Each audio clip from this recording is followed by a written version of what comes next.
Surah An-Nas.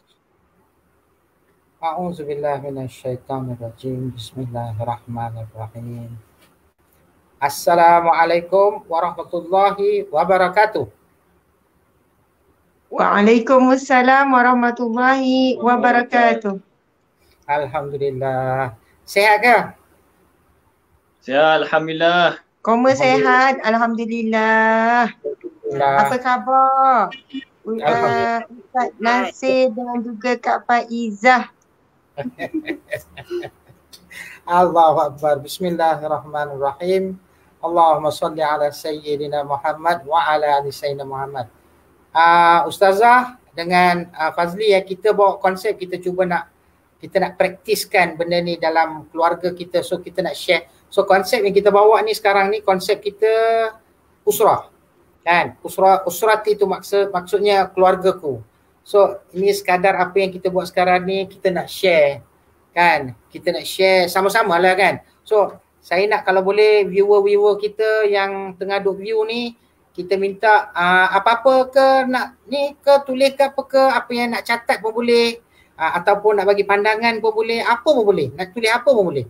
So sebelum dia salah satu daripada keberkatan kita nak ambil daripada usrati ni, kita mulakan majlis kita dengan Al-Fatihah. A'udzubillahi minasyaitonirrajim. Bismillahirrahmanirrahim. Alhamdulillahirabbil alamin. Arrahmanirrahim. Maliki yaumiddin. Iyyaka na'budu wa iyyaka nasta'in. Ihdinas siratal mustaqim. Ghairil maghdubi 'alaihim waladdallin. Amin. Ustazah dengan suaminya. Naam. So tajuk kita sebelum dia salah satu daripada rukun usrah ni, kita kena ta'aruf kan. So ta'aruf ni kira kita perkenalkan diri kita, lebih kurang simple lah, kita kena perkenalkan diri kita lah kan. So saya mulakan dengan diri saya. Nama saya Muhammad. Bro Nasir. Ya. Kalau apa ni betul-betul antara kaedah ta'aruf kena perkenalkan orang sebelah.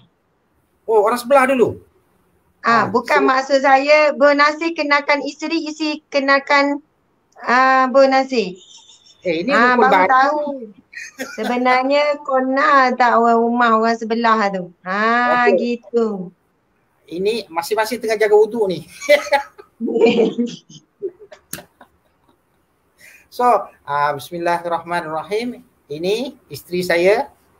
Bukan kepala. Saya memang suka main kepala dia. So, ini isteri saya, Faizah nama dia. Faizah binti Jun. Kami nikah pada berapa hari bulan ni? 15. Tak, saya ingat 15 March 1996. Okey. Berapa tahun dah nikah? 24 tahun alhamdulillah. 24 tahun. Alhamdulillah. So, umur lahir 24 Mac juga. Saya bulan 3 ni banyak hair tau. Anniversary pun tarikh itu, hari jadi dia pun tarikh itu. 2 hadiah kena siapkan.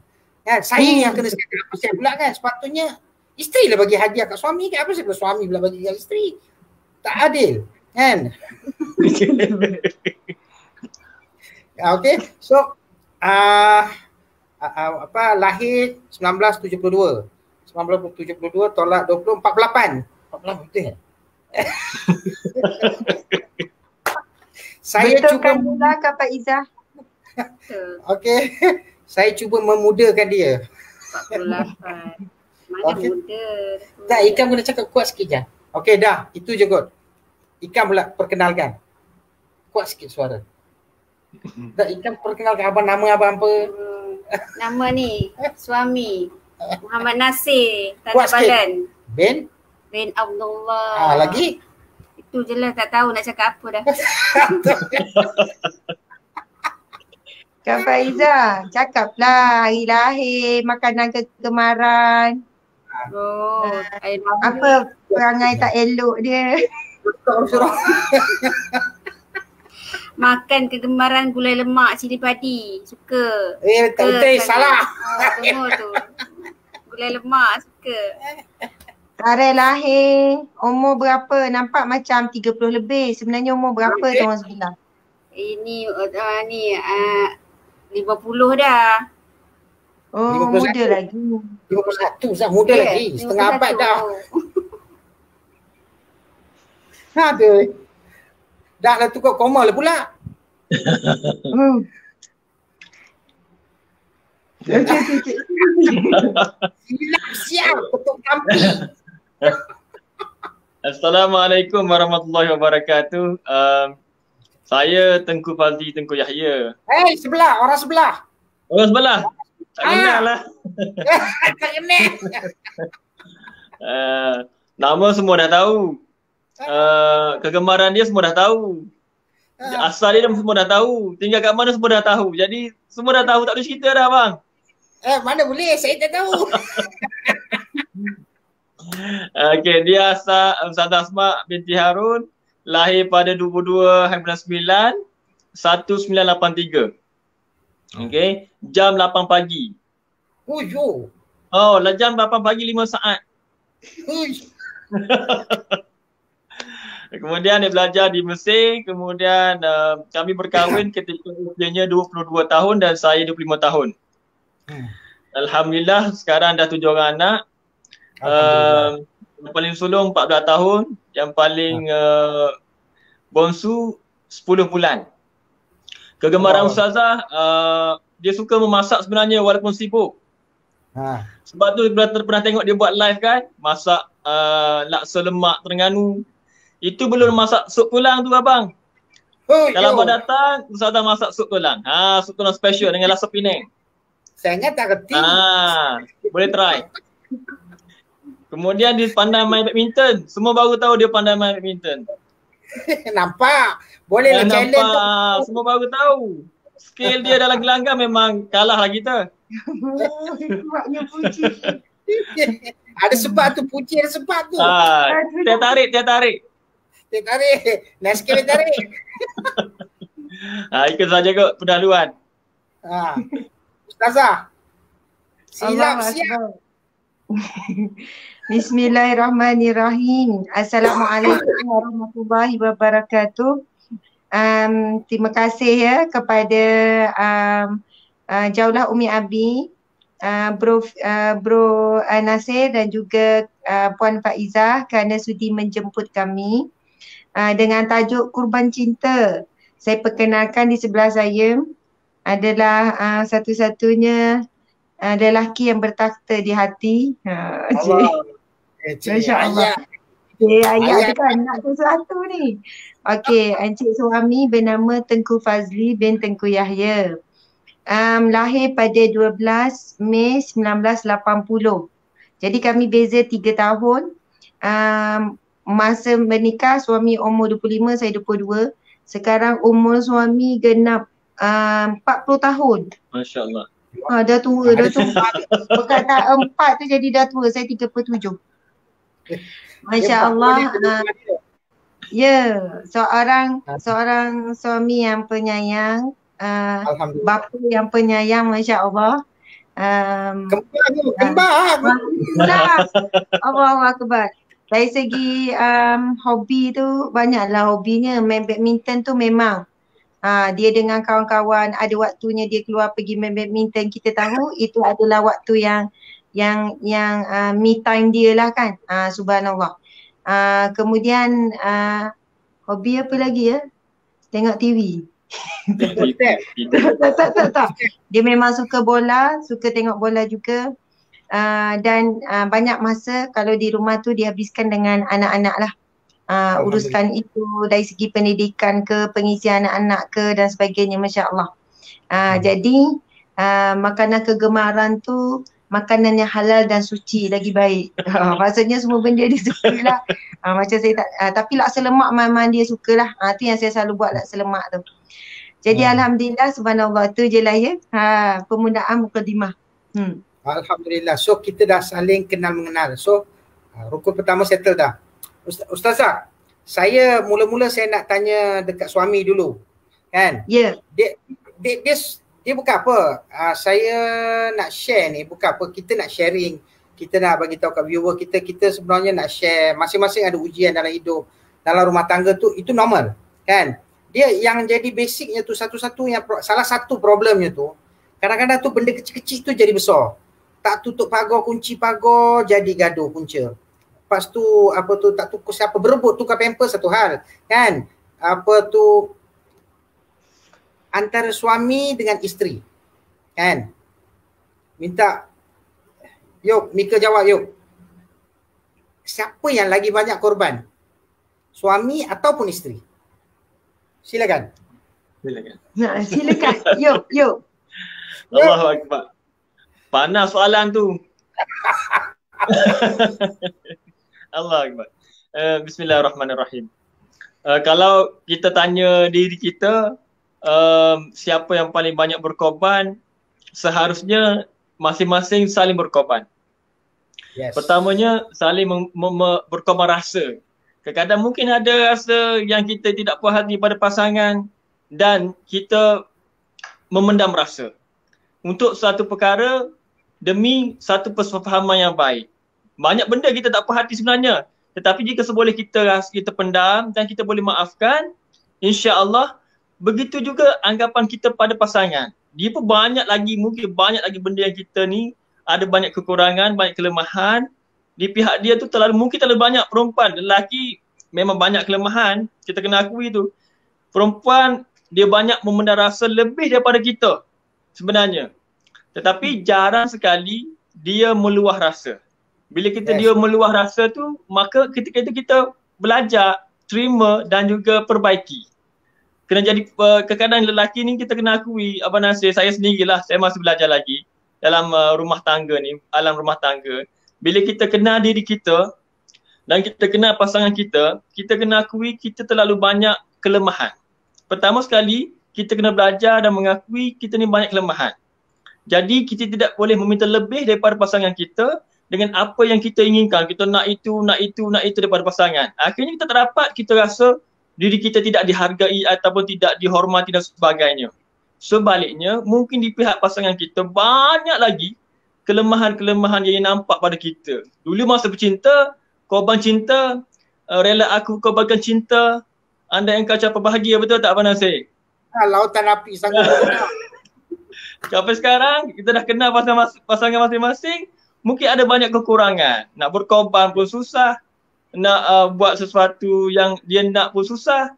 Jadi saling kata terima seadanya, kemudian saling memaafkan. Itulah pengorbanan kita. Kita kena belajar memaafkan. Kalau benda kecil-kecil itu kita boleh, kalau boleh kita makan, kita telan, kita buanglah. Kata macam itulah. Okay. Kalau benda besar-besar perlu dibincangkan. InsyaAllah. Itulah satu perkongsian daripada saya lah. Allahu'alam. Terror lah. Memang ustazah, suami ustazah kalah. Kalah ustazah. Saya pun terpegun. Dulu gagal. Gugur rambut ha. Depan abang je. Dia betul. Dia sebenarnya suami isteri dia salah satu punca rumah tangga ni kan. Aku penat, kamu penat. Aku lagi penat, kamu lagi penat, aku lagi penat. So give and take tu kena ada dalam rumah tangga. So itulah dia, apa-apa benda pun teamwork lah. Suami isteri kena ada teamwork. Kita tahu sekarang zaman moden sekarang ni, kita tengok suami pun bekerja, isteri pun bekerja, balik-balik kan, tension. Saya pernah dengar ada satu cerita sampai suami dengan isteri sampai sibuk, dia tak sempat nak peluk anak dia. Kan? Dia tak sempat nak peluk anak dia. Sebab apa? Sibuk, penat. Balik-balik rumah, masing-masing tension. Pasal apa? Penat. Kan? Tak ada persepahaman antara dua-dua. Kan? Aku nak masak lah, itulah. Apa salahnya suami pergi ke dapur? Kan? Ni ikam tu bahasa Banjar tau. Ikam tu awak lah. Kamu. So macam itulah lebih kurang. Ustazah, silakan Ustazah sikit. Oh, kalau saya suruh sikit je. Oh, tak bagi banyak-banyak. Itulah. Bismillahirrahmanirrahim. Assalamualaikum warahmatullahi wabarakatuh. Alhamdulillah, Alhamdulillahirabbil alamin wassalatu wassalamu ala asyrafil anbiya'i wal mursalin wa ala alihi wa sahbihi ajma'in. Malam ini usrah kita bertajuk Kurban Cinta. Ia ada kaitan dengan bulan istimewa iaitu bulan Zulqa'edah. Kita akan berjumpa dengan bulan korban iaitu bulan Zulhijjah. Tinggal beberapa hari lagi, tak lama dah.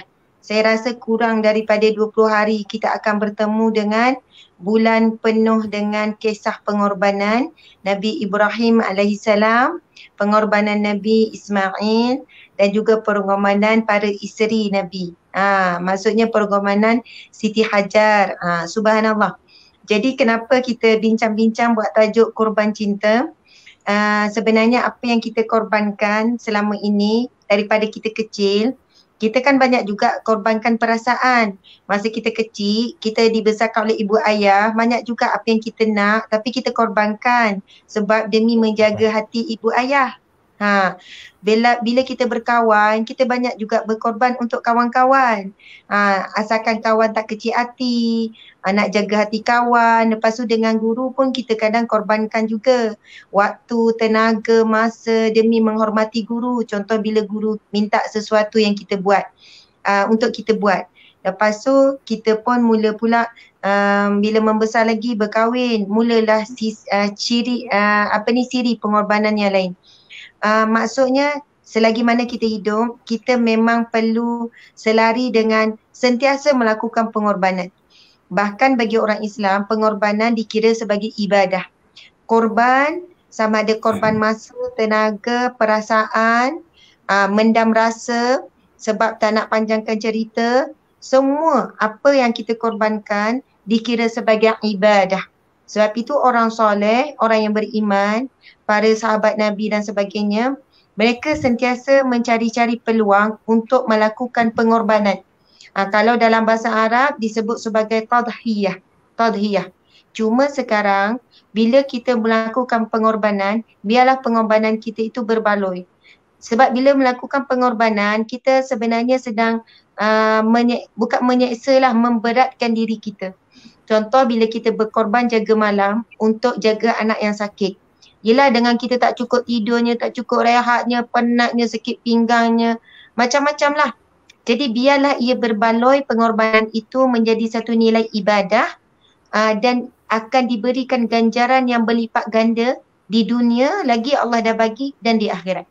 Sebab itu biarlah pengorbanan kita selari dengan kehendak syarak, selari dengan kehendak syariat, kehendak agama.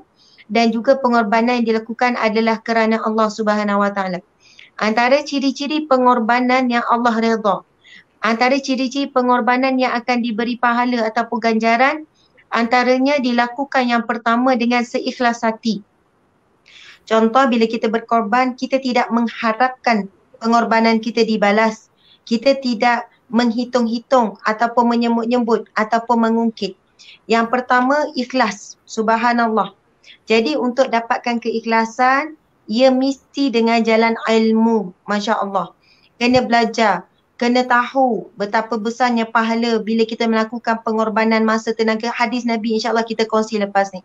Yang kedua, elakkan daripada menyebut-nyebut kebaikan yang kita lakukan. Kecuali dengan tujuan pendidikan. Contoh kalau kita sebut pada anak. Mak dulu mengandungkan, antara kesusahan mak dulu masa mengandung kau, kamu, mak teruk sangat alahan dulu. Masa nak bersalin pula, doktor kata sekian. Kalau kita cerita tu dengan tujuan mendidik anak. Cerita tu bukan mengungkit kesusahan kita, tidak. Tapi supaya dengan itu anak faham apakah pengorbanan yang telah dilakukan oleh seorang ibu untuk melahirkan. Cerita pula pengorbanan si ayah. Ayah kamu masa kami mula kahwin dulu kerja sekian-sekian. Kalau nak cerita kerja mula-mula kita nak keluarga ni, kalau suami ni pernah berniaga pasar malam, pernah jadi cleaner, Masya Allah. Pengalaman tu memang macam-macam nak mula kehidupan. Bagaimana menyewa rumah yang macam rumah hantu kan. Maksudnya, rumah yang sangat buruk. Masya Allah, maksudnya permulaan hidup tu, kalaulah kerana kita melalui siri pengorbanan, perasaan, rasa susah payah tu lah, Akhirnya buahnya apa? Kenikmatan yang Allah berikan pada hari ini. Hasil pada kesabaran. Jadi kadang-kadang cerita tu bukan nak mengungkit apa, tetapi untuk memberikan pengajaran dalam bentuk pendidikan. Itu tidak apa. Tapi yang kita bimbang, kita mengungkit kepada anak ataupun mengungkit pada suami. Awak ni, saya susah payah korbankan itu, korban ni. Maksudnya semata-mata nak dibalas. Itu baru mengungkit. Maksudnya contoh kita sebut pada anak, mak dah besarkan kamu susah payah ni, takkan tak boleh nak bagi duit belanja setiap bulan dekat mak. Mak minta gelang je. Maksudnya kita ikat apa yang kita sebut itu dengan mengharapkan sesuatu. Na'udzubillah min zalik. Kerana ini ada peringatan yang keras daripada Allah Subhanahu Wa Taala. Barang siapa yang melakukan sesuatu mengharapkan balasan segera. Mahu balasan segera di dunia. Maka Allah beri peringatan, maksudnya golongan yang melakukan sesuatu dengan tidak ikhlas, maka Allah akan menyegerakan apa yang dia nak. Allah boleh bagi apa yang dia nak. Namun Allah juga menyediakan tempatnya di neraka. Na'udzubillah min zalik. Sama juga peringatan Allah Subhanahu Wa Taala apabila kamu memberikan sesuatu, Allah larang. Allah kata janganlah kamu mengungkit-ungkit ataupun menyebut-nyebut sehinggalah orang yang menerima tersebut sakit hati. Sebab contoh, bila kita bagi sedekah, kita korbankan apa? Harta. Bila kita memaafkan, kita korbankan apa? Perasaan kita. Maksudnya perasaan kita kalau boleh, kita ni dah disakiti, kita nak orang tu minta maaf ke, orang tu buat sesuatu supaya ni. Tapi tak, kita memilih untuk memberi. Memberi apa? Beri maaf. Kita korbankan. Padahal kita boleh tuntut sesuatu daripada dia. Maka dengan itu, Masya Allah, apabila kita korbankan sesuatu dan kita mengharapkan balasan di akhirat. Mudah-mudahan kita akan dapat balasan dunia dan akhirat. Masya Allah. Jadi soalan tadi tu kan Bro Nasir, minta maaf jadi panjang. Okey. Satu perkara, kadang-kadang kan kalau boleh kita bila tajuk korban ni, kita tak rasa pun kita berkorban kerana kita suka sangat berkorban. Maksudnya kita buat sesuatu tu bila kita seronok ataupun kita ikhlas lah. Kita tak sedar pun kita berkorban. Maksud seorang isteri ni kan dia masak susah payah, dia kurang rehat, dia kurang itu kurang ini buat dengan anak. Dia tak rasa pun yang dia sedang berkorban. Masya Allah. Dan dia sebab dia buat dengan cinta, dengan perasaan. Saya pernah berjumpa dengan artis tu kan, nama apa tu, Datin Azlina ke apa nama ya? Zarina. Datin Zarina tu kan. Okay. Kan anak dia kan ada 2 orang anak dia yang autism, bukan minor tapi major autism kan. Saya pernah berganding dengan program TV3. Bila saya jumpa dia kan saya kata, Datin, saya panggil Kak. Dia suruh panggil Kak Zarina. Lepas tu saya kata, Kak, banyaknya akak berkorban kan untuk anak-anak, subhanallah. Sebab kalau kita tahu cerita dia lepas dia nikah dengan suami dia pun diuji, maksudnya bisnes jatuh dan sebagainya, dan dialah antara yang membangunkan ataupun berusaha keras mencari rezeki untuk ahli keluarga. Dan rezeki itu dikongsi dengan keluarga yang pertama sebab dia isteri yang kedua kan. Dengan anak, lepas tu diuji pula dengan anak sekian-sekian, autism, dapat kembar, 2 autism dan sebagainya. Tapi mengejutkan jawapan dia, saya dapat belajar daripada dia. Dia kata, Ustazah, sebenarnya akak tak ada korban apa-apa. Kenapa nak rasa kita berkorban? Sebab apa? Sebenarnya anak yang Allah beri itu, anak itu adalah amanah daripada Allah. Dan Allah beri kepada akak anak yang sakit begitu bukanlah kerana Allah nak susahkan akak. Tapi akak percaya itulah jalan akak ke syurga.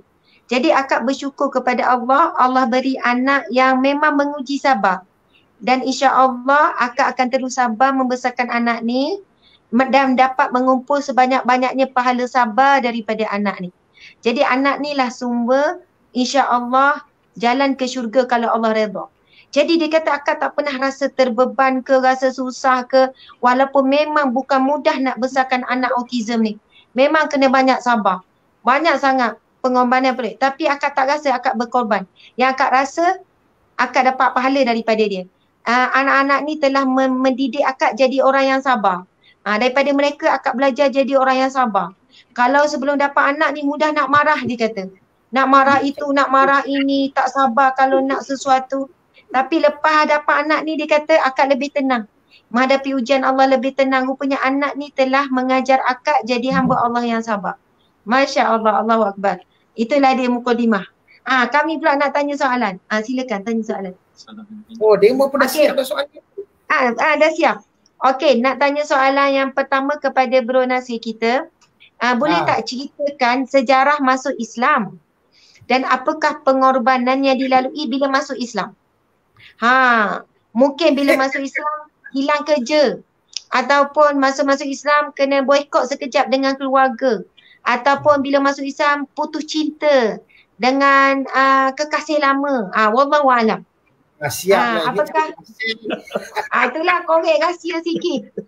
Mesti kena cerita. Masuk Islam umur berapa, apa pengorbanan yang dilalui. Ramai orang nak dengar ni. Ni cerita bagus supaya jadi pengajaran.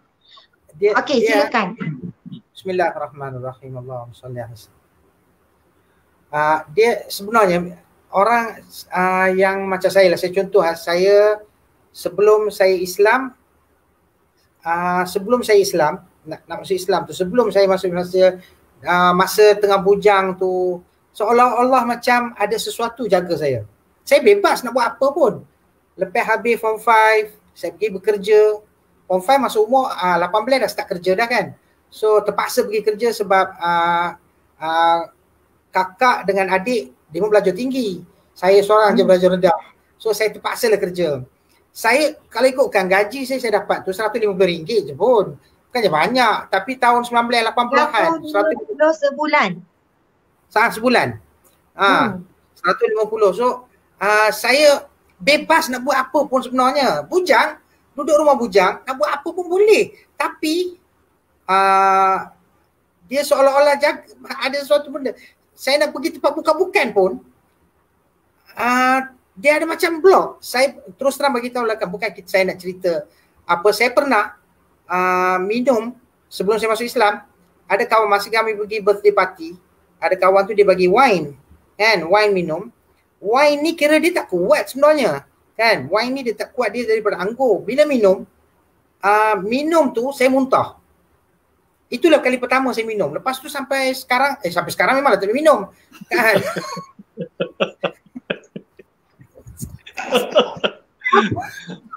Nasib baik aku tak minum. Betul lah. So seolah-olah saya dijaga. Saya kerja kedai runcit. So saya kerja dengan orang India Muslim tu, orang yang jenis pegang agama dia kuat lah. Lepas itu saya kawan pun ramai, hantar barang semua contoh. Saya seolah-olah macam ada gap lah kan. Bila tahun 1989 tu saya masuk Islam lah.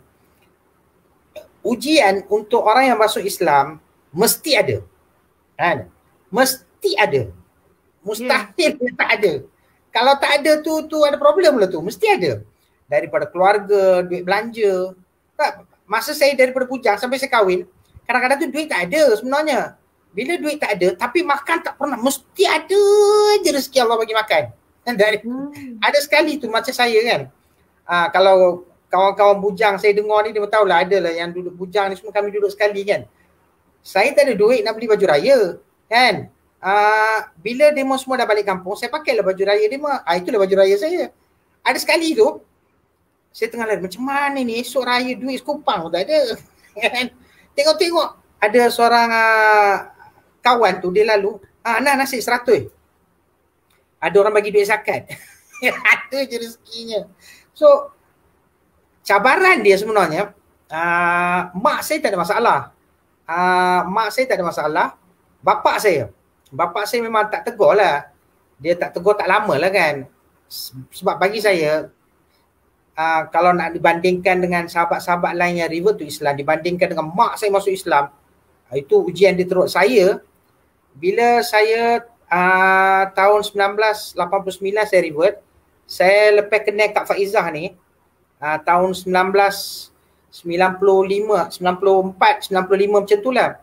Lepas kami kahwin tu, dia orang tua ni, bila dapat menantu, kan, okey dah. Tapi bila dapat cucu cucu sulung, settle lah masalah. Tak adalah apa, memang dia sayang sungguh lah cucu. Itu je pun dapat menantu, cucu, settle masalah. So kami memang, tapi adalah kakak, mak saya cakap, saya memang pergi rumah makcik saya tiap-tiap tahun, bila Deepawali saya pergi. Tapi kami pernah dihalau lah, tapi alhamdulillah baru-baru ni kami pergi KL kan, dia peluk, dia minta maaf kan, baru ni kami pergi KL jumpa dia. Itulah satu-satu mak saudara saya yang ada, yang lain semua dah meninggal dah. So kalau nak kisahkan hidup saya untuk saya masuk Islam, itu normal lah, tak ada apa sebenarnya. Tapi cabaran kami sebenarnya nak Islamkan mak saya, nak Islamkan bapa saya. Itu yang betul-betul kami lalu lah kan. Nak korban tu betul-betul korbankan waktu. Korban, Allahu Akbar. Memang perasaan. Itulah lebih kurang ceritanya. Saya tak ada apa sebenarnya, saya masuk Islam relax ya, tak ada apa. Kan ada keluarga angkat lah, raya ada, pergi sana sini, semua ada. Kan, tapi saya masuk Islam tu bukan kira lah nakkan sesuatu. Kan, memang bujang sungguh. Ini pun tak jumpa lagi. Kan, memang bujang sungguh. Kan. Oh, kami ingat sebab Kak Faizah. Tak ada, lepas 4-5 tahun je. Ini memang kenal lama, tapi dulu bergaduh je banyak. Dia punya Zoom tu datang lepas beberapa tahun lepas tu je. Ada baca jampi apa-apa ke Kak Faizah, boleh jatuh cinta? Fuh. Okey, Kak Faizah pula. Apakah korban Kak Faizah? Pengorbanan Kak Faizah. Kak Faizah ceritalah, share dengan kita. Nak terima orang sebelah tu kan. Mesti ada banyak juga pengorbanan yang perlu dilalui. Dengan lain bangsa, lain rupa, macam-macam lah kan. Macam-macam tu apa ya? Itulah. Subhanallah. Manis sangat tu. Kena urus semut tu. Assalamualaikum Mutazah. Waalaikumsalam. Pengorbanan tu memang banyak lah, macam Kak Faizah dulu kan. Macam Kak Faizah ni, Kak Faizah cerita betul-betul lah kan hari ni. Kak Faizah ni sebenarnya tak ada ibu. Menumpang kasih sayang dengan orang lain. Contohnya macam inilah. Kak Faizah ni dilahirkan, ibu Kak Faizah lahirkan Kak Faizah meninggal. Uri tinggal dalam. Allahu Akbar. Ini Kak Faizah ceritalah hari itulah cakap kat abang ni kan. Hari ni kalau Ustazah cakap Kak Faizah nak ceritalah peribadi Kak Faizah kan. Kalau ikutkan Kak Faizah memang tak ada ibu. Jadi macam orang dulu-dulu kan Ustazah, bila berjiran memang rapat sangat. Macam mak angkat Kak Faizah ni kan, dia rapat dengan arwah mak betul ni. Dia berjiran. Lepas tu berjiran, mak angkat ni masa tu ada baby dalam perut. Lepas tu mak Kak Faizah yang betul ni nak bersalin Kak Faizah, dia cakap lah, dia kata kalau jadi apa-apa dekat aku, dia kata, ini mak ceritalah, mak angkat ni cerita Kak Faizah kan. Kalau jadi kalau jadi apa-apa kat aku, nak tak kamu ambil anak aku ni bela? Kenapa kamu cakap macam ni, kata arwah mak dia kan. Lepas tu dia kata tak tahulah, dia kata rasa macam ada benda nak jadi kan. Lepas tu entah macam mana bersalinkan Kak Faizah ni, arwah mak betul ni, Uri tinggal dalam, tak dapat selamatkan kan. Lepas tu arwah mak angkat ni ambil bela Kak Faizah, bela sampai dah besar. Kak Faizah memang tak tahu Kak Faizah ni anak angkat. Sampai dah besar anak dara. Dah anak dara Ustazah. Dah anak dara, lepas tu bila pergi sekolah kan. Kak Faizah, ayah macam mana? Ayah tu nanti Ustazah Kak Faizah cerita ni dulu. Lepas tu kan bila dia ayah Kak Faizah yang betul, kira orang dulu Ustazah, ayah betul ni sebenarnya ramai isteri. 4. 4 isteri dia. Kira Kak Faizah ni isteri yang nombor 3. Arwah mak ni isteri yang nombor 3. Jadi Kak Faizah ni dibesarkan oleh mak angkat dan ayah angkat. Ayah angkat. Depa ni terlampau sayang kan Kak Faizah ni, sampai dia tak bagi tahu yang ayah ni ada lagi. Ayah Kak Faizah ni ada lagi. Dia kata dah meninggal lah apa. Tapi bila dah satu hari tu Kak Faizah nak kahwin dengan ni lah. ni dengan ni. Siapa Zah? Apa nama lelaki Zah? Terima kasih. Lepas tu bila dah tahu bin Abdullah, Kak Izzah terkejut. Ustazah, ya Allah. Patutlah bila pergi kedai apa orang cakap, kamu ni anak siapa? Anak Ijun. Bukan ke anak Ijun dia kata dah meninggal. Memang ada adik angkat tu meninggal. Demam panas kan. Tapi kita tak tahu. Kita ni anak angkat. Balik nangis je. Cakap, mak kata kenapa nangis ni? Cakap nak cakap ni, takut nak cakap kan. Lepas tu ni dia kata, iya ke Ijah ni anak angkat mak? Cakap orang kat kampung panggil Ijah je. Kita nama Faizah kan. Orang lama-lama suka panggil Ijah je. Orang Banjar orang kata. Lepas tu cakap, iya ke mak? Dia kata, mana orang yang cakap tu anak angkat? Lepas sini aku tenyih mulut dia kata mak. Lepas tu bila dengar mak cakap kat tenyih mulut orang tu, takutlah Kak Izzah nak cakap, tak ada mak diam. Bila bila dah kahwin kan, nak kahwin baru tahu, baru mak cerita. Tapi mak tak bagi tahu lagi ayah tu ada lagi. Bila dah kahwin, kami wali hakim lah apa semua kan. Bila entah macam mana, abang kira abang angkat Kak Izzah ni. Dia agaknya dia tak boleh nak simpan rahsia kan. Yang ini pula saya nak korek je rahsia. Dia macam seolah-olah dia cakap Kak Izzah, macam Kak Izzah ni macam ada ayah je dia cakap. Kak Izzah kata iya ke bang? Tahu firasat abang ni macam ada je. Rupanya Ustazah tak jauh pun. Bila dah kahwin kan. Tak jauh pun ipo-ipo ni bapak tu. Masa tu bapak tu dah stroke dah. Dah stroke, tak kenal pun Kak Izzah. Carilah kami ni cari. Abang tu cerita rupanya abang Kak Izzah ni kawan baik dengan abang angkat ni. Memang kawan baik, kenal sangat. Punya depo tanda cerita Ustazah, ya Allah yang Kak Izzah ni anak angkat. Lepas tu apa lagi? Dia sebenarnya saya sambung dulu, ingat tak ada cerita jejak kasih? Ya, betul. Saya ni memang suka minat benda-benda tu semua. Kan? So dapat sikit je. Nama bapak dia biasa orang panggil Den Bunga. Kan? Saya dapat itu, lepas tu tempat dia sini. Kita nak cari orang senang sebenarnya. Kalau pergi dekat mana-mana, pergi kedai makan, tengah kopi, ni nak tanya Den Bunga kat mana? Oh, sini rumahnya. Allah, setengah jam dah jumpa mak bapak bapaknya. Hidup lagi, tak sampai setengah jam dah jumpa dah. Dia ada abang kandung seorang, kan, dah jumpa lah dah. Kan? Memang macam tu lehernya. Ya, tapi apa pun ada hikmahnya. Kan, apa yang berlaku tu ada hikmahnya, ada sebab. Kenapa akhirnya kisah benar itu terbongkar apabila umur sekian-sekian. Jadi saya percaya Kak Faizah sangat tenang. Mungkinlah masa muda tu tertanya-tanya juga kan. Tapi itulah di antara korban cinta seorang ibu ayah angkat, tetapi umpama seperti ibu ayah kandung. Dan pastinya mereka berdua kan, ibu ayah angkat tu, dalam hati mereka tu sentiasa bimbang. Sebab kan sayang sangat kepada Kak Faizah ni. Sayang bang, anak ni kalau tahu lari ke macam-macam lah kan. Masya Allah, Allahu Akbar. Dan apa tu mak angkat Kak Faizah memang sayang sangat. Memang sayang sangat dengan Kak Faizah kan. Itulah bila Kak Faizah dah kahwin dengan ni dah tahu pun. Tapi Kak Faizah tak ada rasa orang cakap macam contoh ada cerita-cerita kita dengar dan drama ya. Bila ni dah tahu ni tak ada. Kak Izzah tak ada macam itu. Saya rasa bersyukur. Kak Izzah fikir dalam hati kalau tak ada mak angkat ni, Kak Izzah tak tengok dunia ni. Cakap dia lah jaga kita, besarkan kita. Kak Izzah rasa syukur sangat Kak Izzah cakap macam tu dalam hati. Tak ada lah orang kata mau merontak lah, kenapa lah aku ni anak. Tak ada macam itu. Dia sebenarnya Ustazah, hikmah dia kan, dia dijaga oleh ibu angkat dia.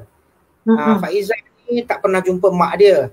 Tapi bila dia dapat mak mertua, kan, bayangkan bila mak mertua, ya Allah ya Tuhanku, anak sendiri pun dia tak dengar cakap, dia dengar mak menantu macam. Memang dia jaga 100%. Masa mak saya sakitnya semua, dia memang dia jaga 100%. Biasalah seorang siapa-siapa pun macam tu.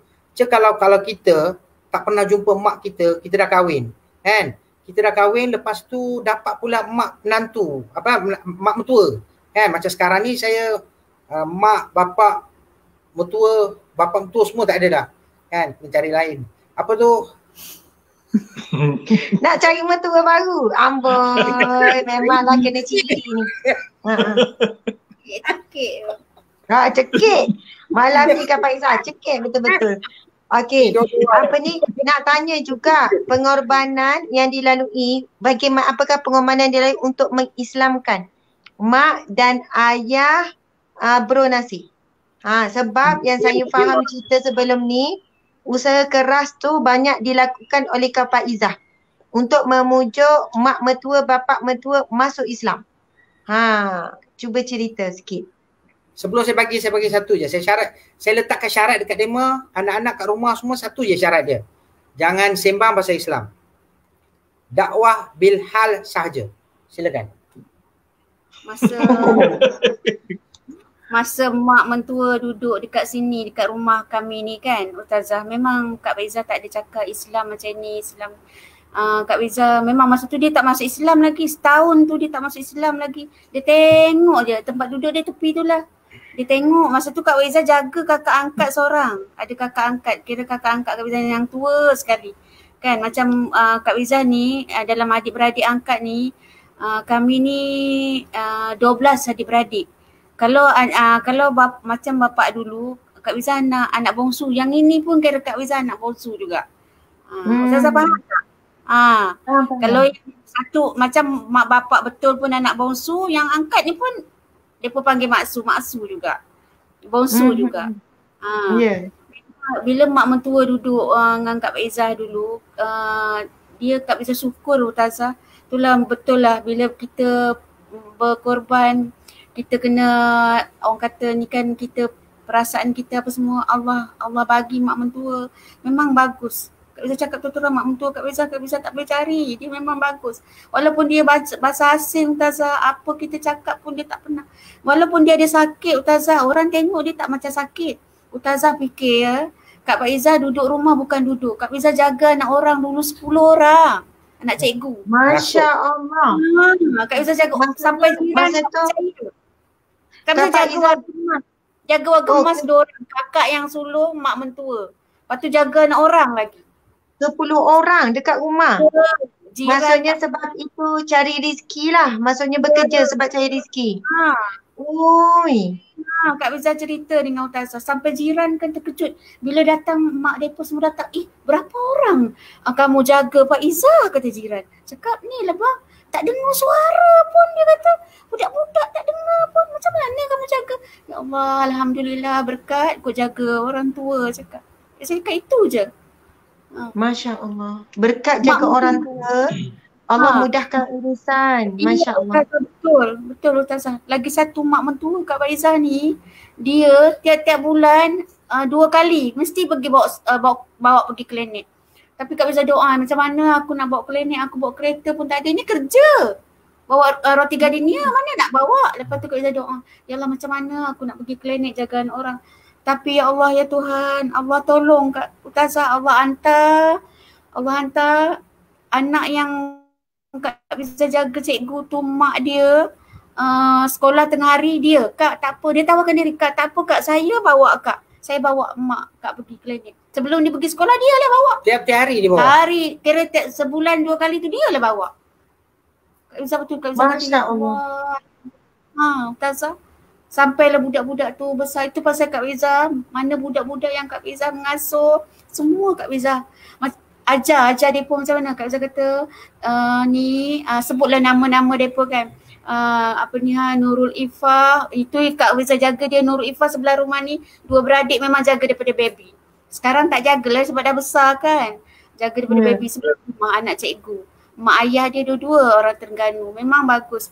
Kak Faizah ajar dia cakap apa, Ifah kena hormat dengan, kat sini hormat dengan Umi. Tapi kalau ni kena hormat dengan mama dengan ayah, cakapkan. Sebab cakapkan kena bersyukur Ifah ada mak ayah. Dengan Umi, mak sendiri pun tak pernah tengok. Hari-hari cakap dengan anak pengasuh.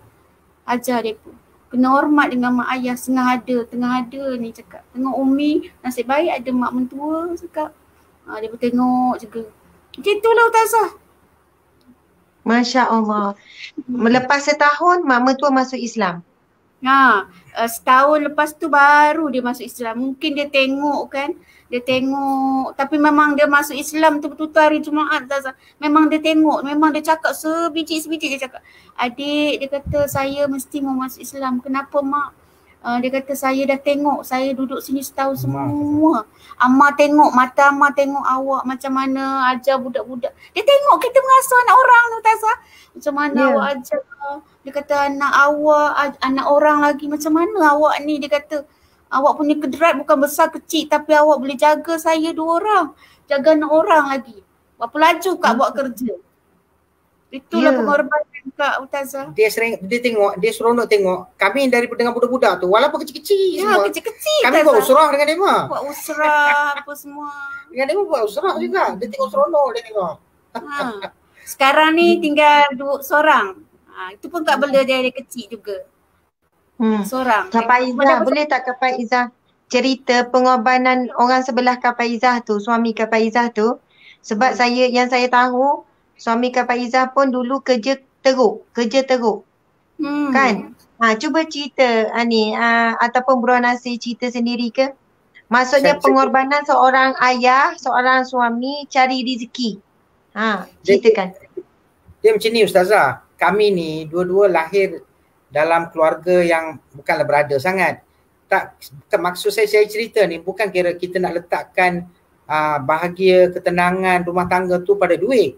Kan? Dia yang penting basic satu-satu rumah tangga tu, basic dia susah, senang, sama-sama. Kan? Susah, senang. Kami pernah, masa kami baru-baru kahwin, macam Ustazah lah. Rumah sewa RM60. Rumah kosong Ustazah. Tadi kami tu dekat satu tempat tu, cerita dekat anak yang nombor 2 ni ada kat rumah. Tahu tak Syuhada? Cakap kat anak tu, tahu tak Syuhada? Abi dengan Umi dulu, perabot rumah kutip kat sampah sinilah.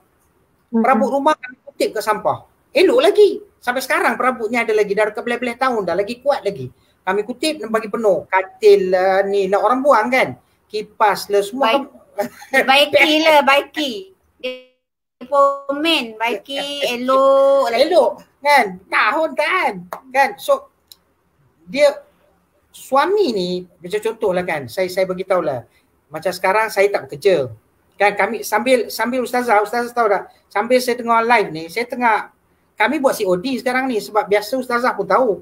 Kami buat meniaga ke masjid-masjid. So bila sekarang macam ni, dah lama dah tak boleh meniaga kan. So tiap-tiap pagi memang saya lah tukang runnernya. Selepas rasa saya lah runner COD yang paling tua. Nombor 2 Ustaz Nafi Malik. Dia pun tengah buat Grab tu. So tahu. Ya, so sekarang ni sambil saya tengah kuliah ni, saya tengah ambil order ni COD untuk nasi lemak besok. Kan? So pagi-pagi saya hantar anak saya pergi sekolah, saya begini. Ustazah Fazli, Mika sebagai seorang suami dia akan sampai satu masa saya tak bekerja tau. Dia nikmat bila kita dapat gaji, walaupun kita dapat gaji tu, kita bagi dekat isteri, duit belanja. Kan? Tapi bila saya tak bekerja, dia lah pun semuanya. Saya runner je. Bukannya ada gaji. Kalau nak pakai duit pun songlap duit dalam beg duit je. Setahun sekali minta maaf. Kan? So dia saya kadang-kadang saya adalah buat kerja-kerja online ni semua ke apa ke kan. Hari tu saya bagi dekat dia, Jah, abang dah lama dah tak bagi duit belanja. Saya ambil tangan dia ni RM20. Duit saya cari atas titik peluh saya sendiri, saya bagi. Itulah nikmat seorang suami tu, dia nak bagi duit belanja dekat isteri tu. Dah lama dah saya tak bagi. Ni RM20 ni, duit abang bagi ni.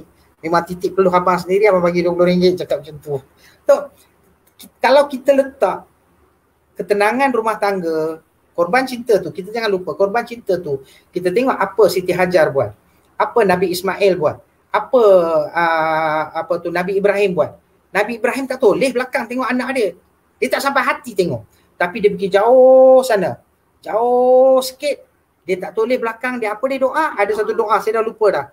Kan, doa. Apa dia doa? Doa untuk anak dengan isteri dia yang dia tinggal dekat padang pasir tu. So setiap satu benda tu, kalau katalah Nabi Ibrahim tahu klimaks cerita dia apa akan jadi, tak adalah dia. Ni kan kita dah tahu klimaks dia. Kan? Hikmahnya tu air Zam-Zam tu.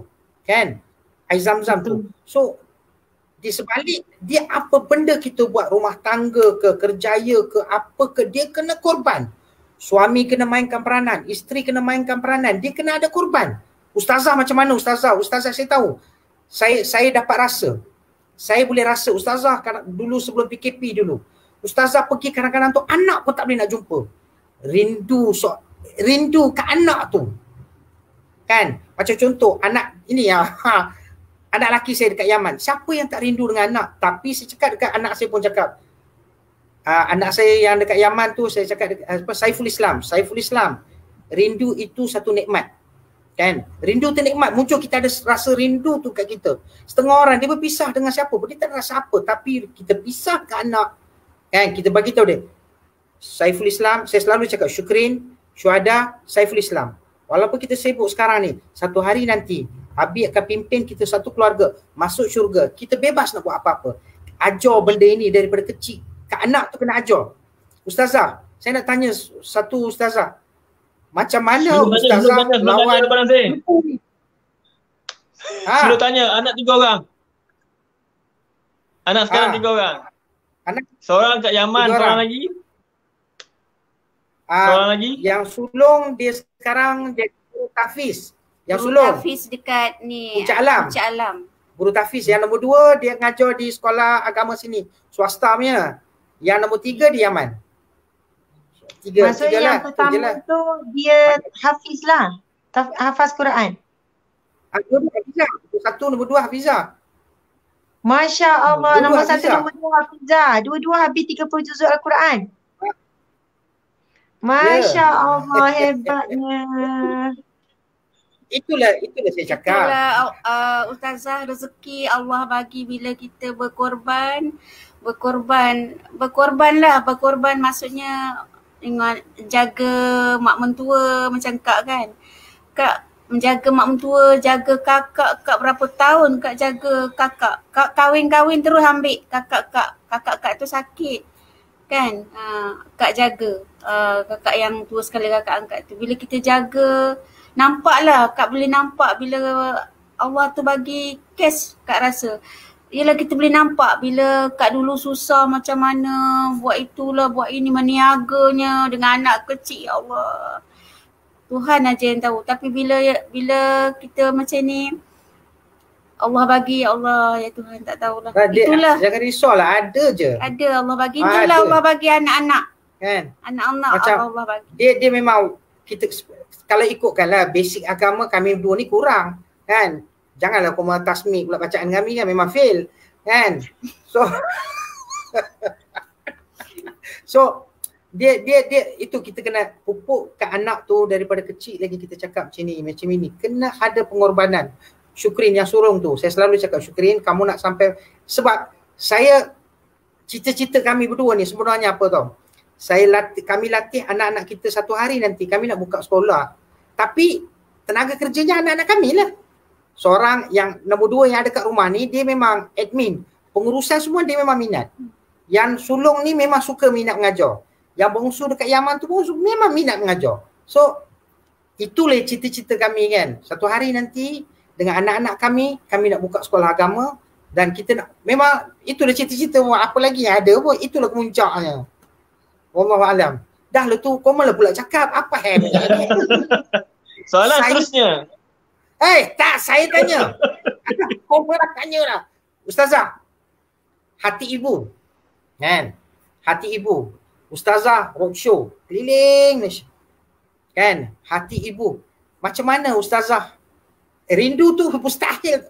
Mana ada mak yang tak rindukan anak? Kan? Mustahil. Macam mana ustazah lawan ustazah? Silakan.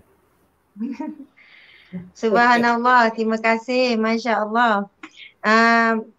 Pertama kan bila Kak Faizah cerita pasal ibu Kak Faizah meninggal dunia ketika melahirkan Kak Faizah, uri tu tak keluar kan, uri tu lekat. Jadi dia akan ada masalah pendarahan lah tu, bleeding, pendarahan yang banyak. Saya ketika melahirkan anak yang ke-6, ketika anak yang ke-6, sebenarnya anak yang ke-6 lah. Anak yang ke-6 memang ada masalah uri lekat, uri tak keluar. memang melalui pengalaman bila bersalin lepas tunggu setengah jam pun uri tetap tak keluar. Maksudnya ketika tu darah memang keluar sebab uri tu melekat. Bila uri melekat, saya masa tu duduk dalam labor room, doktor kata kita tunggu 30 minit, kalau tak keluar juga doktor akan buat prosedur memasukkan tangan untuk tarik uri dalam perut. Jadi pengalaman saya tu, Masya Allah, sebab bila dah kita nak bersalin kan buka sampai 10 cm, baby dah keluar tapi uri tak keluar. Sebenarnya rahim tu dah tutup balik dah. Tapi doktor buat dalam keadaan kita hidup. Maksudnya bukan dibius dalam keadaan sedar. Macam mana doktor masukkan kembali masukin sampai lengan. Dan dalam tempoh yang lama. Bukannya dia masuk terus tarik tak. Maksudnya bila masuk tu dalam tempoh yang lama untuk ambil uri dengan selembut yang mungkin kalau kasar rahim boleh pecah. Risiko kematian sangat tinggi. Dan masa keadaan itu berlaku, sebenarnya memang kita dah tak sedar apa. Maksudnya kesakitan tu, kesakitan yang sebenarnya manusia tak mampu. Dia ada graf kesakitan dia. Yang mana saya memang dah gelap, tak nampak apa, suara apa pun tak dengar. Masa tu saya fikir saya dah mati. Sebab bermula sakit yang sangat dahsyat. Tarik nafas, letak gas pun tak tahu rasa apa dah. Sehingga tak rasa apa-apa, gelap. Macam tu lah. Allahu Akbar. Jadi sebenarnya kalau kita fikirkan, itu anak yang ke-6 kan, bila anak yang ke-7 sebenarnya kandungan yang ke-9, bila diuji uri lagi, masalah uri bocor pula, rahim bocor. Masya Allah, rahim bocor jadi uri terkeluar daripada rahim. Sebab itulah yang ke-7 ni perlu scissor, perlu potong apa semua, macam-macam sebenarnya seorang ibu, pengorbanan yang dilalui kan, kesakitan yang tidak boleh digambarkan. Sebab itu perasaan kita dengan anak ni memang luar biasa. Sebab bila kita melihat dia, bila kita melihat anak ni pada badan kita, pada rahim kita, pada tubuh badan kita ada parut yang kekal. Dan kesan kita mengandung dan melahirkan anak tu, kesan itu yang kita perlu tanggung sepanjang hidup kita lah. Sebab itu kalau saya samalah suami saya contohnya, sudah tentu saya banyak juga menyakiti hatinya, mengecilkan hatinya, kadang-kadang kita luar kawalan, tapi suami selalu macam cara suami saya, bila dia kata kalau nak supaya masalah cepat selesai, mudah memaafkan, mengenangkan pengorbanan yang pernah dilalui. Dan pengorbanan itu tidak boleh dinafikan oleh siapa-siapa. Bahkan pengorbanan seorang ibu susah payah mengandung, melahirkan, disebut di dalam Al-Quran. Allah mengiktiraf. Allah sebut di dalam Al-Quran kesusahan yang ditanggung. Kesusahan disebut dalam Al-Quran, bertambah-tambah kesusahan seorang ibu mengandung, kemudian melahirkan anak, kemudian menyusukan. Dan kesusahan itu Allah catat di dalam Al-Quran. Kalau Allah sendiri mengiktiraf kesusahan dan pengorbanan seorang ibu, apatah lagi manusia untuk menafikan. Jadi sebab itu juga, contoh kadang kita ada kecil hati dengan suami dan kita mengenangkan pengorbanan yang dilaluinya. Susah payah dia lalui, kesabaran dia pun sama-sama besarkan anak. Jadi bila ada masalah, ada perkara kecil hati, ada yang tak puas hati, kita jangan melayan sangat perasaan nak marah tu. Tapi masa itulah kenangkan kesusahan, pengorbanan dia. Jadi sebenarnya ujian yang datang tu, kita boleh biarkan saja. Apa yang tak puas hati tu, kita boleh biarkan pergi. Tak perlu pun nak pendam, nak jadikan benda tu satu hujah, kita ni kecil hati dan sebagainya. Kita mudah melupakan. Kerana kita lebih menghargai, bersyukur dengan pengorbanan pasangan kita buat. Allahu Akbar, subhanallah. Dan wahai para ibu, para wanita sekalian yang pernah melalui pengorbanan kesakitan, mengandung, melahirkan dan sebagainya, percayalah, setiap kesakitan yang kita lalui, kesusahan, sama ada seorang ayah ataupun seorang ibu, Allah Subhanahu Wa Taala tidak akan sia-siakan. Kita sendiri dah lupa dah sakit tu macam mana, tapi Allah tidak pernah lupa. Kita sendiri kalau nak cerita balik pada anak, bagaimana susah mengandung, melahirkan, menyusu semua tu pun tak boleh. Tapi Allah telah pun merakam segalanya dan akan ditayangkan kembali di mahsyar kelak dan tidak akan pernah disia-siakan. Jadi bila Bro Nasir tanya pasal bila berpisah dengan anak, kadang kita berpisah 3 hari, kadang 4 hari, Masya Allah. Kami cerita betul. Saya bukan selalu dijemput di luar negara. Contoh Emirat ke, Saudi ke, Eropah ke, UK, US. Masuk negara-negara bukan Islam. Maksudnya dijemput ceramah lah. Australia ke mana-mana. Dan semuanya, kebanyakannya semua 90% kita tolak. Saya tolak, saya tak terima. Bila kata Ustazah kami akan tanggung semua, Ustazah dengan suami tanggung tiket penerbangan apa, Ustazah kalau datang ke Emirat ni, datang ke contohnya Dubai dan sebagainya, nanti dekat Ustazah nak pergi umrah macam-macam. Okey, orang UK dengan UK, US dengan US ni macam-macam. Tapi satu je saya jawab. Saya kata, saya ada anak kecil, saya ada tanggungjawab yang besar, saya tak boleh tinggalkan anak saya yang lama. Perjalanan 1 hari, pergi balik dan 1 hari. Duduk di sana paling kurang 2 hari atau 3 hari, semuanya 5 hari. Sebab itu saya tak akan tinggalkan anak-anak melebihi daripada 3 hari. Kalaupun pernah pergi Australia, hari ni perjalanan walaupun penat, 1 hari ceramah, esok terus balik. Saya bukan orangnya yang suka travel, bukan. Maksudnya kalau orang suka travel, siapa tak suka dapat percuma. Tiket penerbangan percuma, tempat tinggal percuma, makan minum percuma. Tapi kami suami isteri bukan jadikan peluang jemputan ceramah itu satu peluang untuk berjalan. Memanglah seronok pergi negara orang lain, negara orang putih, pergi sana, pergi sini. Orang Mesir jemput, orang sana jemput. Dan banyak syarikat travel nak jadikan kami, maksudnya saya sebagai duta travel. Nak bawa pergi, Ustazah nak pergi negara mana, cakap je. Tapi saya bagi tahu, diri saya seorang ibu kepada anak, seorang isteri kepada suami saya banyak berkorban. Hak dia, maksudnya hak suami terhadap isteri kan. Sebab saya maksudnya sibukkan diri, pergi sana, pergi sini, buat kerja dakwah dan sebagainya. Jadi di situ suami berkorban. Sebenarnya anak-anak saya banyak berkorban.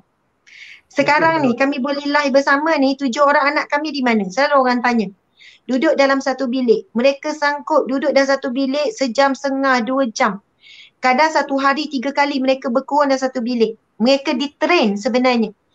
Mereka duduk diam tak keluar. Abang kakak jaga adik-adik. Abang kakak jaga adik yang kecil. Umur masa kami mula buat live ni 9 bulan, 10 bulan, 11 bulan. Dan mereka dilatih macam mana boleh kontrol adik supaya tak menangis. Duduk satu bilik. Supaya mereka tak keluar. Sebab tahu akan keluar. Dan mereka bukan tak boring. Siapa kata tak boring? Boring. Kadang Umi live lagi ke? Umi ada kuliah lagi ke? Umi ada ceramah. Kadang pagi ada, petang ada, malam pula ada. Sebab itu sebenarnya dalam keadaan ini memang kami selalu tanam. Kami kata besarnya pahala anak-anak Umi Abi.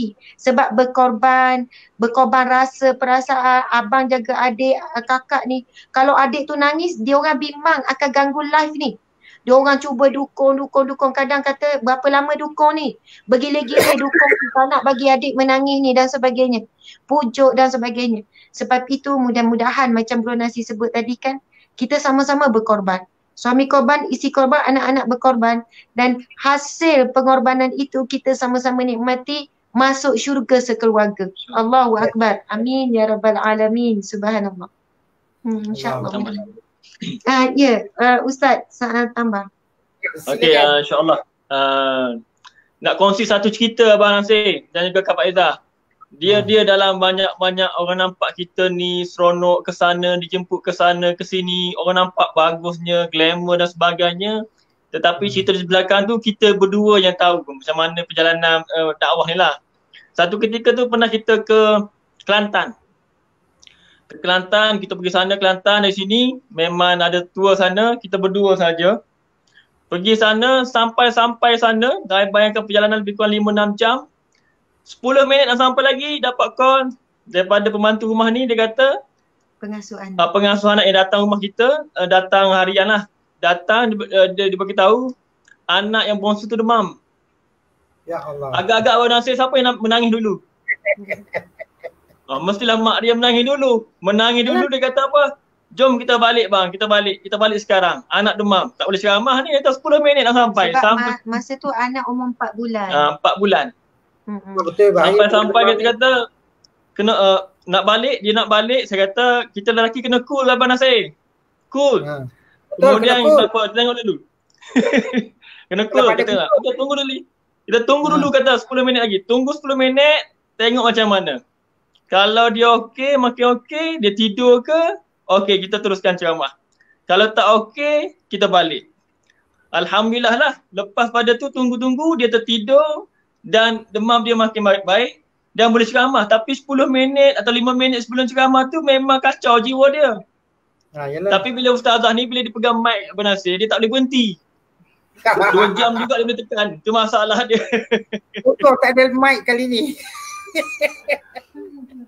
Tapi apa, tu salah satulah. Nanti saya bukukan Abang Nasir. Nanti saya bukukan perjalanan ni, perjalanan dakwah ni, insyaAllah. Abang Nasir kena beli InsyaAllah.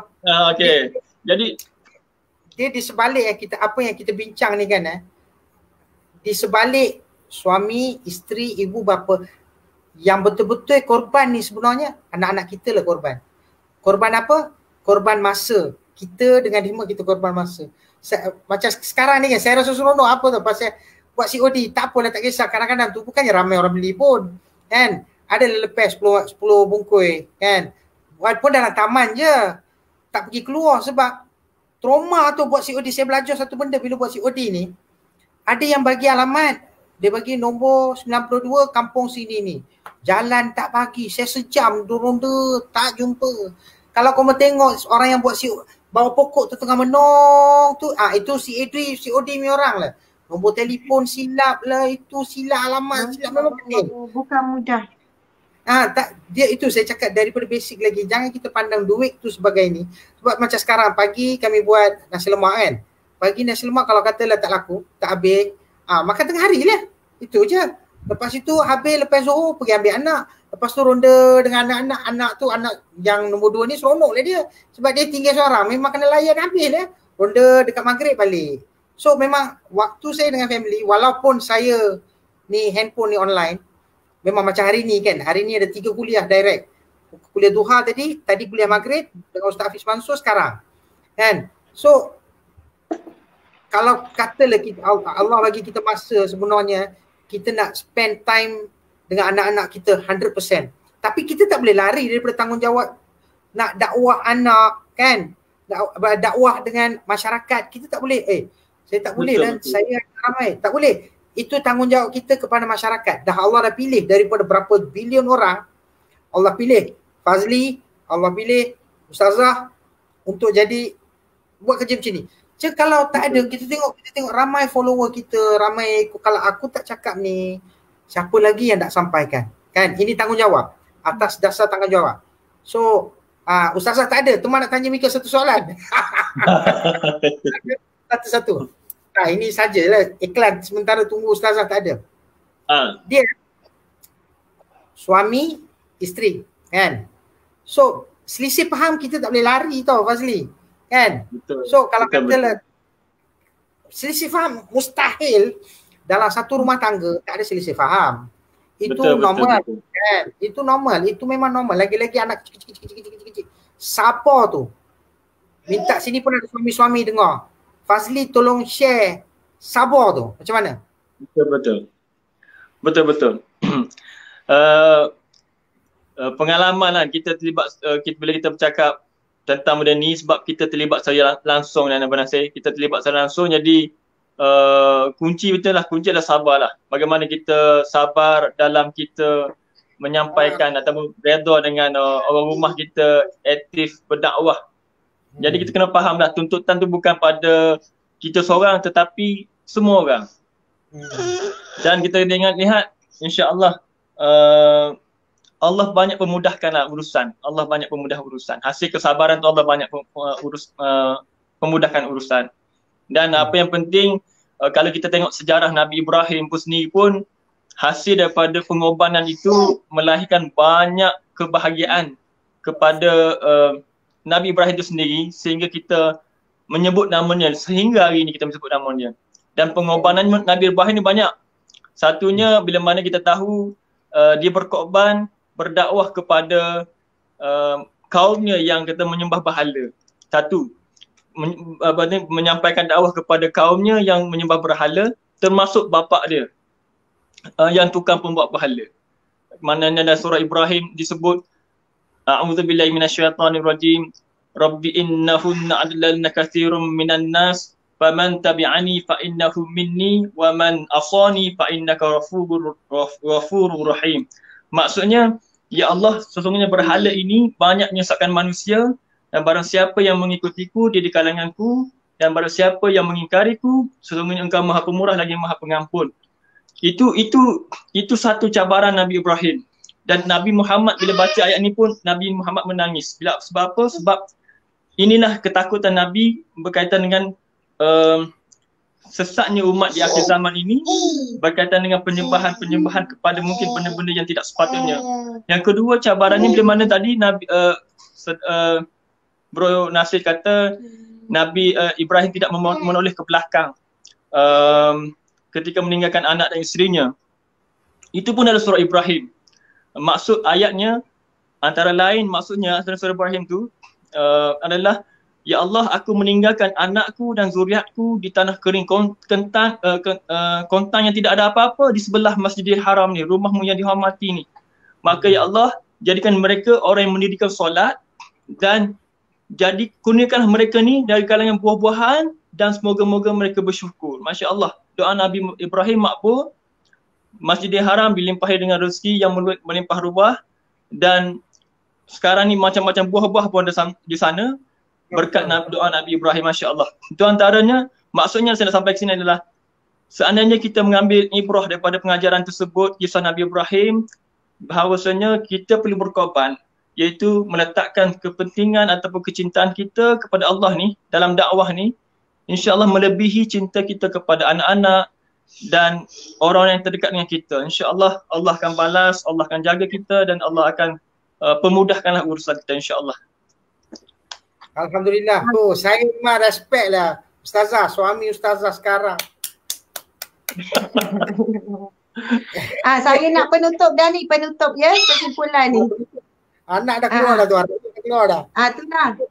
Sebenarnya kan pengorbanan kita buat sikit sangat. Ambil ni.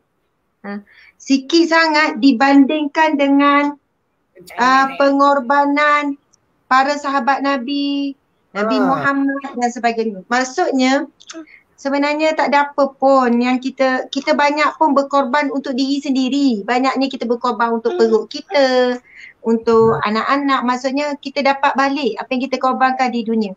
Tapi kalau macam sahabat-sahabat Nabi semuanya, mereka melakukan pengorbanan tu, mereka memang walaupun mereka tak dapat pun bahagian dunia, hidup tetap susah, itu ini terseksa, tapi mereka memang benar-benar tulus. Pengorbanan para sahabat, para pejuang agama Allah ni memang semata-mata tak mengharap langsung bahagian dunia. Mereka harap betul-betul bahagian akhirat. Kita kadang berkorban dapat jugalah anak cemerlang ke, anak sekian-sekian, kita rasa yang ni dia tak boleh dia jaga. Memang. Sebab dia nak dengar umi dia. Kejap. Subhanallah. Okey. Jadi saya sebenarnya nak share satu kisah. Tapi macam tak sempat lah kot. Ustazah, sebelum saya minta Ustazah bagi penutup kan.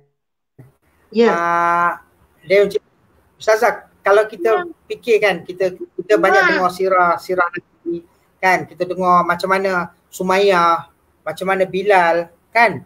Bukannya dia tak tahu kalau aku masuk Islam, aku ikut Nabi, memang aku kena seksa. Kan? Betul. Memang aku kena seksa, dia tahu. Tapi saya tengok ada baca satu buku kan, dan Bilal pernah ditanya, Ustazah tolong betulkan saya, semasa dia jadi gubernur di satu negeri tu kan, dia bila ditanya saat bila kamu rasa bahagia betul-betul, Bilal jawab, aku bahagia semasa aku diletakkan aku, semasa aku ditarik dari padang pasir tu. So dia mau melangkaui kita Ustazah. Kita level lah, dia langkau, dia dah masuk pergi jauh dah daripada kita. Ayat Quran tak habis turun kan. Macam mana Khubayb bin Adib kan dibelah satu-satu. Ni dia tu sempat lagi semayang sunat 2 rakaat, dia cakap apa sebelum dia, aku percepatkan percepatkan sembahyang sunat aku bukan disebabkan aku takut mati. Kan? Dia tak takut mati langsung. Kan? Bila dia minta ganti dengan sebelah tangan potong, dia minta ganti dengan nyawa Nabi Muhammad, tak ada. Nyawa Nabi Muhammad walaupun satu ni kena cucuk kami tak bagi. Kami punya sayap, dia punya level tinggi. Kan? So kalau nak dibandingkan ujian kita lalu ni Ustazah, Allah, tak ada apa sebenarnya. Okey Ustazah. Jadi Masya Allah, Subhanallah, antara panduan kita pada malam ini dalam melakukan pengorbanan dan pengorbanan kita mudah-mudahan ikhlas. Kita banyak telah berdoa dengan Allah Subhanahu Wa Taala. Antaranya doa yang memanglah doa ni walaupun nampak umum tapi dia sebenarnya membantu kita lah. Doa yang Nabi ajarkan kepada sahabat dan Nabi pesan supaya jangan tinggalkan doa ni. Bismillahirrahmanirrahim. Allahumma a'inni ala zikrika wa syukrika wa husni ibadatika. Ya Allah, bantulah aku dalam mengingatimu, berzikir kepadamu, dan bantulah aku dalam sentiasa bersyukur kepadamu, dan bantulah aku dalam memperelokkan amal ibadahku. Bila sebut memperelokkan amal ibadah ni, bukan sekadar ibadah solat, puasa yang kita nampak ibadah khusus. Dan bila seorang suami cari rezeki, itu ibadah. Seorang isteri bantu keluarga, bantu suami cari rezeki, itu ibadah. Seorang anak yang bantu ibu ayah, itu ibadah kan. Jadi kita nak maksud memperelokkan amal ibadah, ibadah tu memang dah elok. Tapi bagaimana memperelokkan wa husni ibadatik. Maksudnya bila sebut tahsin ni menyempurnakan. Maksudnya sampai ibadah kita itu cantik, ikhlas sehingga Allah terima pengorbanan kita. Jadi mudah-mudahan doa ni menjadi satu doa kelaziman setiap kali lepas solat ataupun waktu sujud. Ketika solat bacalah, itu doa daripada Nabi SAW. Bila kita sebut ya Allah bantulah aku, sebab tanpa bantuan Allah kita tidak mampu menjadi hamba Allah yang selalu ingat kepada Allah. Tanpa bantuan Allah, pertolongan Allah, kita tak mampu nak jadi hambanya yang selalu bersyukur. Kalau kita perhatikan sahabat-sahabat Nabi Muhammad sendiri ni, mereka sebenarnya tak banyak pun, maksudnya tak banyak pun bahagian dunia yang mereka dapat untuk mereka bersyukur. Kalau kita fikir, maksud saya begini, kita ni ada rumah, ada kenderaan, makan pun selalu kenyang, rehat pun cukup, tidur pun lena. Sahabat-sahabat Nabi berbeza.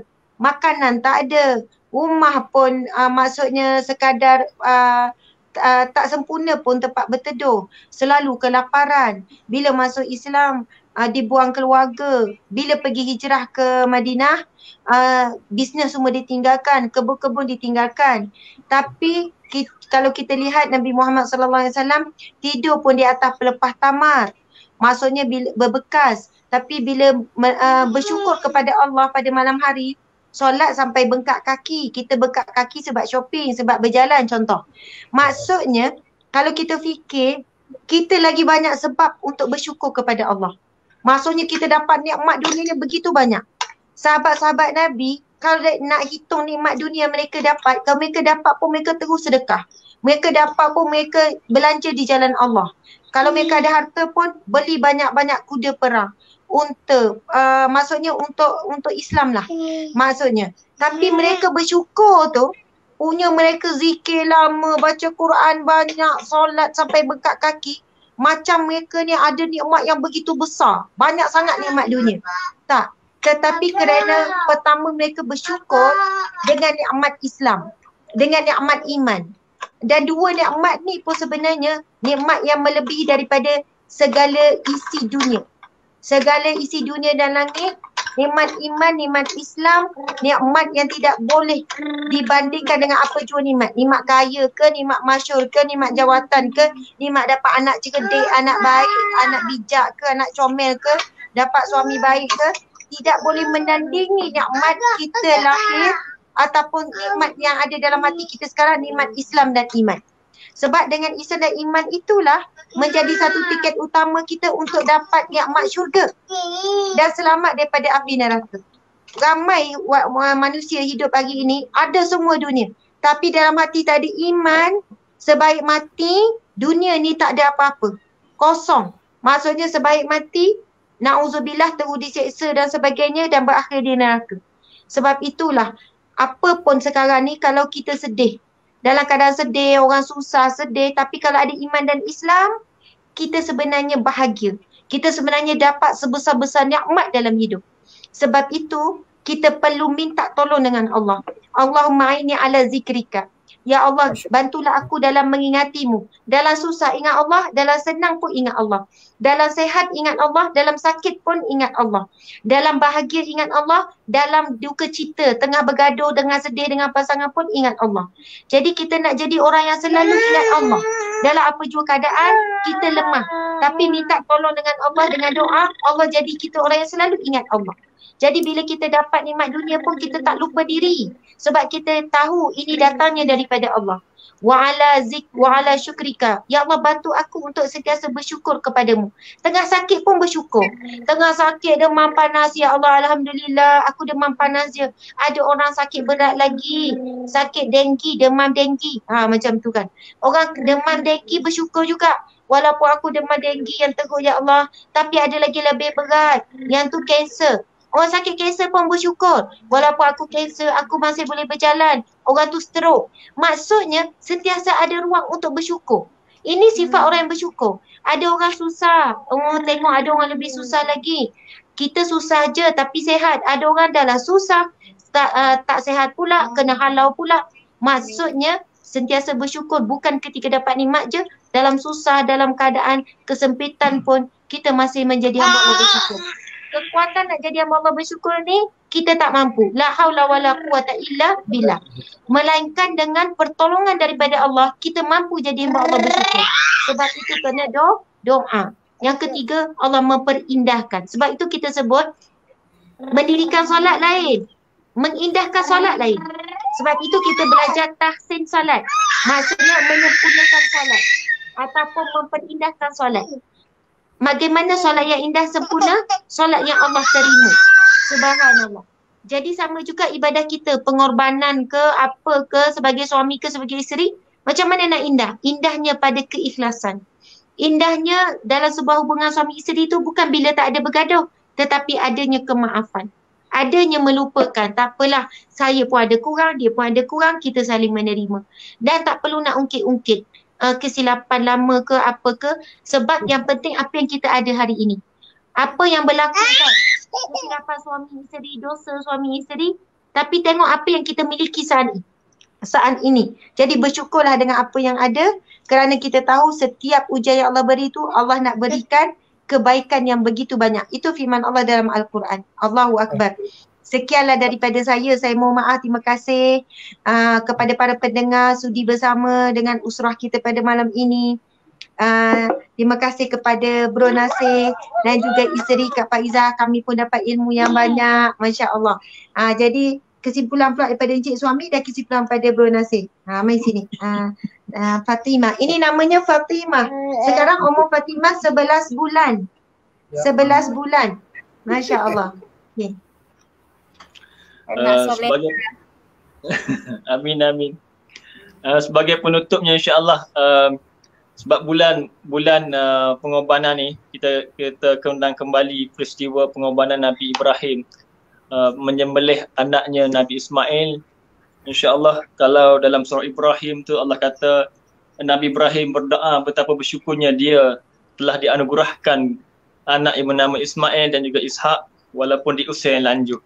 Alhamdulillahilladzi ala kibari Ismail wa Ishaq inna Allah, maafkan saya, alhamdulillah syukurnya, segala puji bagi Allah yang telah menganugerahkan aku Nabi Ismail dan juga Ishaq.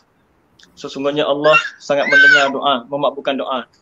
Jadi bersyukurnya Nabi Ibrahim kemudian diuji untuk menyembelih Nabi Ismail. Antara perintah Allah dan juga rasa cintanya kepada Nabi Ismail. Akhirnya Nabi Ibrahim berjaya memilih untuk menyembelih Nabi Ismail sebagai tanda cintanya kepada Allah Subhanahu Wa Taala. Jadi menunjukkan kepada kita seandainya kita berjaya menundukkan kecintaan kita ataupun menyembelih rasa cinta kita kepada dunia kita, apa yang kita cintai dengan orang sekeliling kita terhadap perintah Allah SWT. Yang saya boleh relatekan dari sini adalah dakwah kepada orang sekeliling kita, masyarakat kita. Allah akan memberi satu kekuatan kepada kita seandainya kita benar-benar ikhlas untuk menyampaikan dakwah.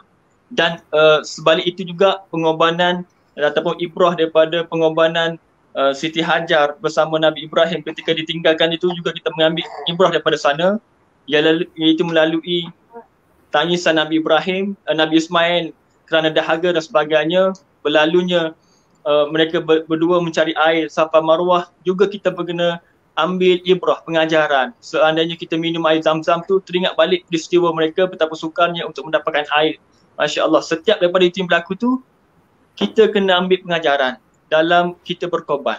Maknanya Nabi Ibrahim ada tuntutan dia, tuntutan dakwah, dan orang yang ditinggalkannya kena mengambil kena ada satu kekuatan. Sebab itu Nabi Ibrahim mendoakan agar mereka mendirikan solat sebagai sumber senjata kekuatan kepada mereka. Itulah insya-Allah kita pun sama-sama kena kuat, mungkin dengan cara yang terbaiklah dengan solat, dan kita meninggalkan pesan yang sama kepada orang yang sama-sama berjuang berkorban kepada kita ni, agar mereka juga mendirikan solat. Anak-anak kita mendirikan solat agar mereka kuat untuk mereka teguh membantu dan menyokong atau berkorban kepada perjuangan insya-Allah.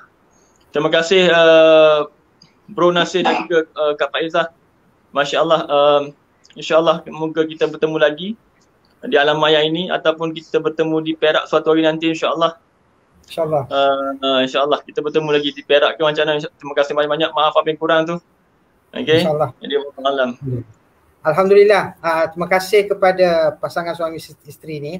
Dia kemuncak dia tu kita faham satu lah. Korban cinta tu kena ada. Jangan ingat awal-awal suami isteri susah, senang. Sama-sama. Jangan nak susah, duit kamu, duit aku. Duit kamu, duit aku. Macam tu. Jangan guna formula tu, salah tu. So, betul. Sekadar sebagai makluman kepada viewer yang ada.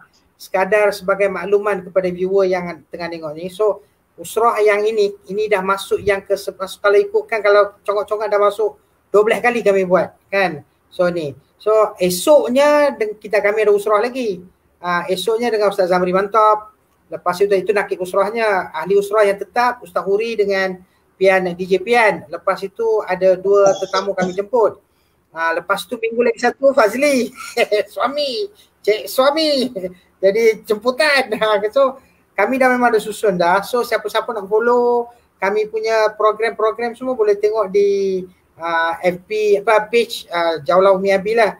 Boleh follow kami lah. Apa-apa benda kita nak agree lah. Semua kami punya program semua buat masa ni online je lah. So wallahualam. So sebenarnya apa yang usrah kita buat ni, kita buat untuk diri kita sendiri dulu. Apa-apa hal pun kita kena sendiri dulu. Lepas itu apa yang kami cakap ni semua daripada hati. Bukannya nakkan apa-apa ke, nak famous ke apa ke, tak ada kan. So wallahualam.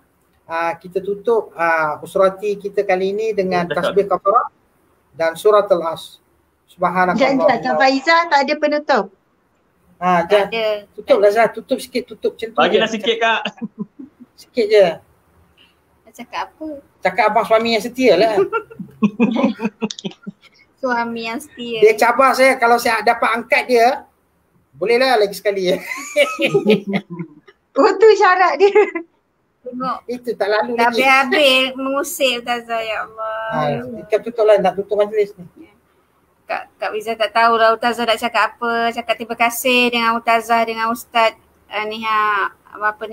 jemput kami. Tak tahu siapa yang jemput dia. Tak tahu, itulah sekarang masalah, tak tahu siapa yang host ni. Katanya abang banyak tanya soalan. Pada umur jumpa lagi Ustazah, insya-Allah. InsyaAllah. Alhamdulillah. Terima kasih. Dan saya pun memang menyeru kepada follower, kepada sahabat-sahabat semua untuk follow page Jaulah Umi Abi. Dan bagi sumbangan untuk mereka berdua meneruskan kerja dakwah. Mereka berdua ni memang sangat suka buat kerja dakwah. Memang kalau kami pergi Perak, diorang ni memang menyantuni kami lah. Sedia makannya, minumnya, memang melayani kami dengan sangat terbaik. pasangan suami isteri yang soleh dan solehah ni. Macam kakak dan abang angkat lah. Bukan mak angkat kan, kakak dan abang angkat lah di Perak. Alhamdulillah. Muda lagi. Jadi kita mendoakan mereka berdua sihat dan teruskan kerja dakwah dan Allah makbulkan hajat untuk bina sekolah. Walaupun kita yakin walaupun belum nampak lagi bagaimana cerita tu, macam mana buat sekolah, tapi dengan doa, dengan usaha, insya-Allah tidak mustahil. Mudah-mudahan. Amin ya rabbal alamin. Terima kasih. Alhamdulillah. Kali ini tutup betul-betul ya. Ya, betul. Okey, alhamdulillah. Doakan kita semua istiqamah lah. Itu je yang penting. Yang penting istiqamah. Wallahu a'lam. Kita tutup usrati kita dengan tasbih kafarah dan suratul Asr. Subhanakallahumma wa bihamdika asyhadu an la ilaha illa anta astaghfiruka wa atubu ilaik. Bismillahirrahmanirrahim. Wal 'asri innal insana lafi khusr illa allazina amanu wa 'amilus solihati wa tawasaw bil haqq wa tawasaw bis sabr. Assalamualaikum warahmatullahi wabarakatuh. Waalaikumsalam.